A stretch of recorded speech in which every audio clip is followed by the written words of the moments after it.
এখানে কবে আইছেন? কাল। গতকাল? জি। না আইছেন, আইসলে পরে কি কোনো সমস্যা হয়েছে নাকি? না। কান্নাকাটি করতেছেন কেন? এখন তো সমস্যা, আমাকে রাখছে হচ্ছে ফ্যামিলি ভাবে, তারা কথা বললে মিটমাট করে নিবে, বলছে যে আমাকে চলে যেতে, কিন্তু আমি যাইনি, যে আমি যেহেতু উঠে আইছি আমার লাশ বের হবে তো এখান থেকে আমি যাবো না। তখন আমার ভাই, আমার দুলা ভাই, মেয়ে যাবে না তাহলে আর কি করার আছে, তারা রেখে গেছে এদের উপর। তারা বলছে যে আচ্ছা মেয়ে থাকলে আমাদের কি করার আছে, তাহলে থাক, সমস্যা নেই। আমাকে এরা কোন রকম কোনো মানে অসুবিধা করে নাই।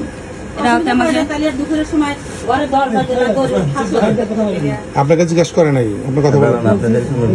তোমার সমস্যা কি এখন? কথা যা জিজ্ঞাসা তা গেল এই একটা সমাধান দরকার নাকি? হ্যাঁ, আমি সমাধানের জন্য তো কাল থেকে এখানে আসি। আমরাও আছি আপনার জন্য এই সমাধান করার জন্য, কারণ আমরা এই যে মেঘ বৃষ্টির দিনে সব গ্রাম পুলিশ বাড়িতে চলে গেছিল, মেম্বাররা চলে গেছিল, সবাই আমরা আছি যে আপনার এই জিনিসটা নিয়ে একটু ফয়সালা হয়ে যাবে। কিছু কেন আমি বিয়ে করতেছি, আমাকে বলছে যে আমার ভাই এরা সবাই যারা আসছিল তারা বলছে যে মানে যারা নিয়ে এসছে তারা বলছে ওইখানে মিটমাট করে বিয়ে দিয়ে চলে আসবে। আমি বেড়াতে আসবো কেন? এই বাড়িতে আমার কি পূর্ব পরিচিত যে আমি বেড়াতে আসবো?